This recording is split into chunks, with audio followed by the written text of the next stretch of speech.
Top Albania Radio, she's on air. Jemi rikthyer sërish në She's on Air, jemi këtu të gjithë së bashku, vazhdojmë të mos ndahemi dhe mua të them të drejtën po më shijon jashtë mase, ta qef. Do një dallavere, do më fuash, thashë me lëri vajza tani. Unë tani aty do të hyja në temën tënde që unë e di që ti e ke qef. Janë ato thashë theme që ne kemi pak kohë që nuk i kemi bërë, që është e vërteta, dhe unë kam shumë qef kur rikthehet, dhe rikthehet me thashë theme të forta, më kupton siç është Unfollow i Gjensilës dhe Ledrit, që kanë qenë bashk apo jo. Këtë neve, kjo ka qenë një, ku di mua më duke si një marrëdhënie kështu, e ke parasysh këto friends with benefits, kështu më dukeshin ata të dy. Një herë i shifnin bashk, një herë nuk i shifnin, pastaj e mohonin, tani nuk janë më follow. Dikush i shikonte përdore. Mirë. Por që shikoj, nëse në pamje të parë mua më janë dukur perfect couple se janë të dy shumë të bukur në fizik. Kështu që nëse flasim për pjesën fizike, janë të dy shumë të mirë për të parë. Perfect couple në imperfeksionin e tyre. Pse? Jo në paraqitje fizike, jo, po si njerëz. Për këtë kishin që mund të merrte pozicionin tek She's on Top në juri? Për ty sigurisht mund ta kenë, je shumë strikte. Pse më ide? Kam dëgjuar këtë, ma thuaj. Ja, sapo thanë që mbase vitin tjetër ndonjë vajzë mund të të zëvendësoj ty. Mbase. Do ishe ti. Tash e them edhe kjo. Kujdes, shifeni një herë me vitin tjetër. Jo, hyda në sero pak të imperfeksionin e njerëzve që sapo folëm. Dy nga njerëzit më të bukur të showbizit. E them me plot gojën. Për bukurisë ndoshta edhe unë shpreha pak shumë drejt e drejt, po për paraqitje janë shumë të bukur për tu parë. Po ndoshta kanë shumë probleme të tyra personale, familjare që nuk përshtaten dyshja me njëri. Po pse nuk ka probleme familjare si kanë fëmijë? Që ato përshtaten edhe më shumë. Mua më duket sikur ka edhe probleme. Çfarë probleme ka? Do të dalësh tek ndarjet që ato kanë pasur, tek fëmijën, familja që kanë. Nuk duket asnjë probleme, që përsa kohë janë të rinj, të krijojnë një jetë të re me partner të rinj. J-Lo i bie të vdesi. Ka shumë partner sa ka patur. Po pikërisht pra mua nuk më duket ndonjë problem i madh që njeriu të vazhdojë jetën. Nuk i shkon me partnerin që kishte zgjedhur për bashkëshort dhe për babain e fëmijës apo për me sa duket as së bashku nuk i shkoi përderisa. Jo, më se nuk jam kundra që njerëzit vazhdojnë jetën dhe njohin njerëz të rinj as pak. Po për shembull, marrim rastin specifik të Ledrit. Sa u bë baba, e kupton, nuk i jepte dot një mundësi marrëdhënies së tij të përpiqej në çdo formë ta zgjiste. Ose nuk është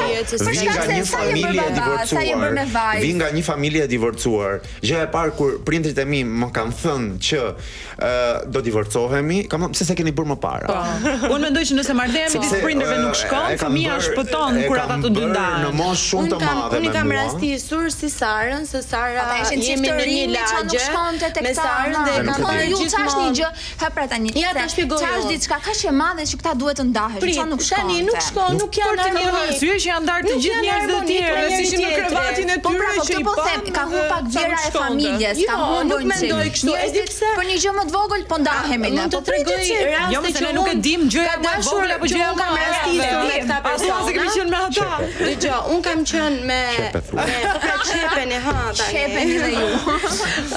Un kam rastisur me Sarën dhe Pojin i kam parë së bashku dhe e shikoj gjithmonë Pojin që është ashtu e lumtur, duke luajtur, duke Sara që i ri gjithmonë e përkëdhel në atë gjën e vet, më kupton? Dhe rastësi kam rastisur edhe me Ledrin dhe pra Poji ka qenë po njësoj. Kur unë shikoj një fëmijë që po rritet në një mënyrë kaq të shëndetshme, dhe pse dy prindër janë të ndarë dhe prindrit kanë arritur të kenë një bisedim shumë të mirë për fëmijën, unë them që kjo është idealja, se nuk është mungesë familjeje kjo. Ajo ka një mama, ajo ka një baba, të cilët janë të dy aty për ato. Mirë, kam një pyetje për ty. Pse mendon që duhet ta bëjnë këtë sakrificë? Pse duhet jetojnë në një sakrificë, dy të rinj që sa janë bërë prindër? Sakrificë është që unë të jetoj me ty dhe të jem fake i lumtur për fëmijën tonë. Se ndoshta e morën pak spesifikisht këta. Ta flas në të përgjithshme se ndoshta nuk po bëjmë mirë. Po kur janë dy të rinj dhe sa janë bërë me fëmijë dhe ne nuk dim diçka të madhe që ka ndodhur, flas një trashëgi shumë e madhe, dhunë në familje. Po dhe mund të ketë ndodhur, por ne nuk e dim këtë gjën. Nuk e dim, po nëse kemi të bëjmë vetëm me gjëra të vogla, njeriu t'i jepet një shans për familje. Nuk është gjë e vogël harmonia, sepse harmonia me një person është gjë më kryesore. Sot mbaroi dashuria. Mund të sakrifikosh për tjetrin, nëse ti nuk je i lumtur, fëmia jot nuk është i lumtur dhe nëse bashortja apo bashortja nuk të bën të lumtur dhe kemi debate, ti do ta nxjerrësh në një farë mënyrë, në tjetrën do t'ia nxjerrësh fëmijës, do ta tregosh energjinë që nuk je i lumtur më me babin ose me mamin dhe fëmia do ta kuptojë. Pra, siç erdhi mua momenti dhe i thash duhet ishin ndarë shumë vite më para, unë do kisha një motor ose një vllai nga të dy palët. Okej, ndoshta ata kanë pasur arsye madhore, po. Shikoj se e di që ju preki shumë kjo ndarje. Po ka dhe raste që bashkohen. Po kaloj te një bashkim mirë. Jemi të sigurt që ato kanë qenë të lidhur? Tani një video që ka dalë në Paris e tyre duke qenë përqafuar, duke shkëmbyer puthje me njëri tjetrin, konfirmonte lidhjen e tyre që ata nuk është se mohuan. Dhe në një nga festat e Top Channel, Angie i ka parë së bashku përdore në festën e Top Medias. Edhe ne dorëm një foto tek trotuar para ca kohësh duke përqafuar ça. Mirë, se unë mendoj që personazhet e tillë duhet janë shumë të rezervuar me jetën e tyre, kështu që nuk besoj se do pranonin të dilnin dorë për dorë pa pasur absolutisht asgjë. Kemi një çift tjetër i cili ka qenë pak sekret derisa erdhëm në këtë ditë dhe postuan foto së bashku, po flas pikërisht për Adrolën dhe Kapital T, që është diskutuar që kanë bërë dhe një martesë të fshehtë, që nuk e kanë treguar as në rrjetet sociale dhe më duket se kanë bërë vetëm me njëri tjetrin. Shumë mirë kanë bërë. Po fotoja ishte pak, domethënë, e para ishte një foto shumë e bukur, çifti në jahtë ishin ku ishin aty. Dhe ishte ajo tjetra në pishinë që Kapital T kishte bërë me gisht të mesit. Gjë që unë thash, çka ka ndodhur? Nuk e di, unë si lidhje mbase nga që jam brenda showbizit e di shumë vite këtë lidhje. Të gjithë e din. Të gjithë e din. Nuk ishte konfirmuar. Mendoj që po. Madje konfirmimi i parë që ajo ka dhënë ka qenë një kopertinë që kam qenë unë stilisti dhe titulli ishte Kapo i jetës time. Bënte shumë, ishte një mega hint dhe njerëzit vazhdonin thonin që janë shok. Mua më pëlqen se çifa do të bëj. Madje duhet ta kishin zbuluar më herët sepse janë nga ato çiftet që se ka shpeshherë ndodh në showbiz shqiptar që kur një këngëtare apo një femër, një vajzë martohet, i humba ai sensualiteti, gjëja seksi tek meshkujt tonë. Atyre të dyve nuk se donin t'i ndanin ndonjëherë. Ato gjithmonë i kanë parë base janë të dy të shumë të bukur bashkë. Nuk e di pse se ka parë marrë në jurinë e Shizon Topit tim, që është e vërteta. Dhe unë e di që atëherë këto muhabet ishte një nga çiftet që unë kam vërtet shumë qef edhe tani që shikoj fotot që postojnë me njëri tjetrin, them sa bukur që i kanë mbijetuar kohë, sepse janë kohë vërtet vështira për të krijuar një lidhje të mirë. Edhe me jetesën që ata bëjnë.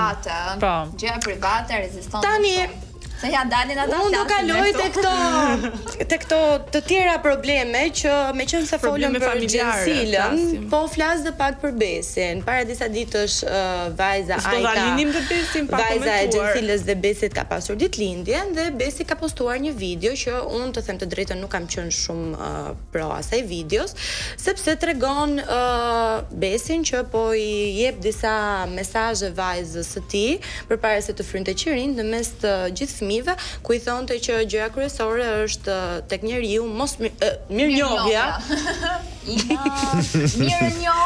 Mirënjohja se kënga Besit është mos mirënjohja. Unë kisha në mendje, atë kisha në mendje tani. Prandaj edhe unë bëra këtë lapsus. Dhe gjëja kryesore thoshte që është që ti duhet të jesh një njeri i mirë. Tani është pak skeptike si gjë. Ore, ai ka shumë të drejtë. Unë jam shumë të drejtë. Shiko, mua nuk duket problem, janë mesazhe që na i kanë dhënë gjithë prindrit tanë. Ti je mirënjohës dhe po jo para kamerës. Para gjithë fisit. Shiko, nuk ka lidhje. Bëhesh hajdut. Unë mendoj që ti je personazh. Të jesh personazh publik ka një fije shumë të hollë, se është njësoj sikur ajo vajza të bëjë një gabim dhe nesër babi hajde bëjmë një video dhe të tregoj unë ty tani si e bëre ti atë, pse e bëre ti atë. Po s'po flasim për të njëjtën gjë, Ina, nuk po flasim për të njëjtën gjë. Po jo pra se babi ti po thua neve na i kanë dhënë këto këshilla. Pse neve na i kanë dhënë këto këshilla? Hajde tani është shumë normale ta shohim në rrjetet sociale. Ina, dëgjova atë pjesën bën njëri i mirë si babi. Kjo është ata janë njerëz publik, më bëjnë të njëjtën jetë që bëjmë dhe ne. Thjesht faktikisht i duhet të Ja drama. me publikun. Sa po e tha Engji, ta kemi mirë se Niko nuk më dëgjoi. Besi kishte thënë më rëndësishmja është të bësh njëri i mirë si babi. Jo.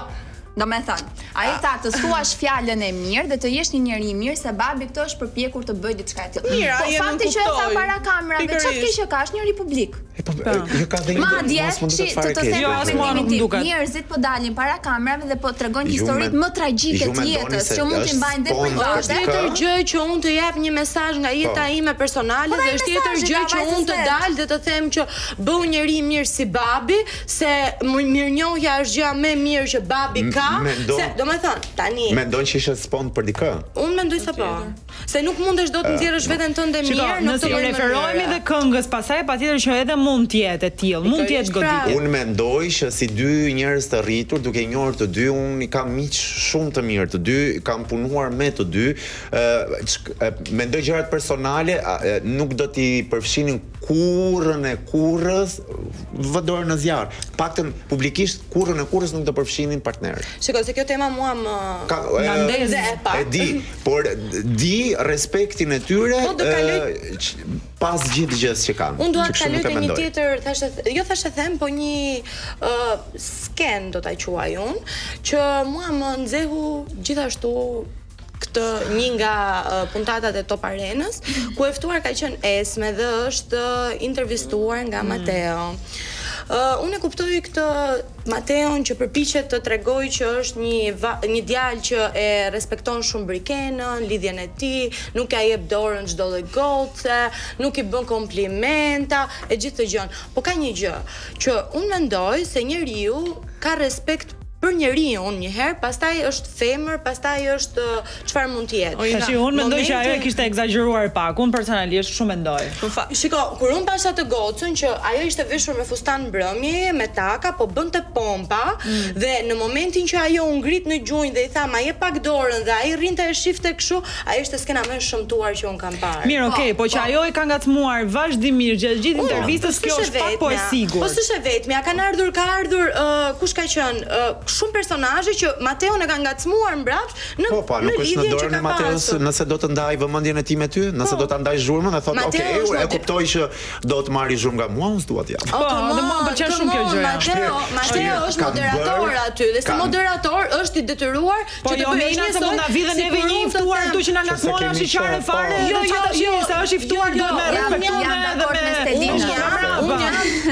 me se suli rrugë. Unë jam profesionale në punën time, di shumë mirë ta ndaj gjën dhe nuk ka nevojë që unë ta bëj në gjën publike, sepse unë ta jap dorën me gjithë respektin, sepse tregoj vlerat e mia si njeri një herë. Pastaj tregoj se çfarë njeriu Dora ishte gjëja e fundit. Në intervista ai kërkoi dorën. Si ku ka Arla erdhi këtu? E di si unë s'kam qenë. E di si ishte. Dora ishte gjëja e fundit. Dora ishte gjëja e fundit. Tash ajo para 1 2 3 4 5 gjëra ai shkreti mbajti e di çfarë mendoj. Do ta them tek të se më ngelin mendje se plasa apo këtu gjithkohë. Ajo para dorës i tha edhe si dukam nga mrapa, tash vjen keq, ë? Po prandaj po them, kishte shumë ngacmim. Oina, kam një pyetje, mos ndoshta nuk ta ka dhënë dorën Mateo dhe ty që unë s'kam qenë duke bërë pompa, madje për shkak të fustanit që unë kisha, unë isha shumë rehat. Ka ndodhur edhe me ty ndonjë ngacmim i tillë që të ka mërzitur shiçën e kaq e indinjuar? Nevojshme se unë mos harroni që ka shkuar shumë të ftuar aty dhe të gjithë të ftuarit pothuajse shkojnë me një pyetje për Mateon dhe Brikenën dhe i ngacmojnë mbase pas shumë pyetjeve dhe provokimeve mbase aty ka në majtë hundës dhe ka thënë ok, stop. Niko, ishte çdo gjë që ti ke thënë ka qenë perfekte. Nuk ta them këtë sepse për ti gjithgjës ne të kemi mikë etj, por ti ke një gojë të artë, do them unë, me gjithë gjërat e bukura që ti thua. Na ke kënaqur sot, ishte shumë kënaqësi që të kishim mesin ton, por fatkeqësisht koha jonë është shumë e limituar dhe ti besoj se na mirë kupton me këtë. E kuptova wingsat e mia, Ne Niko do ta përcjellim me shumë dashuri dhe me shumë keqardhje dhe do vazhdojmë përsëri se ka të ftuar të tjerë. Na ndiqni.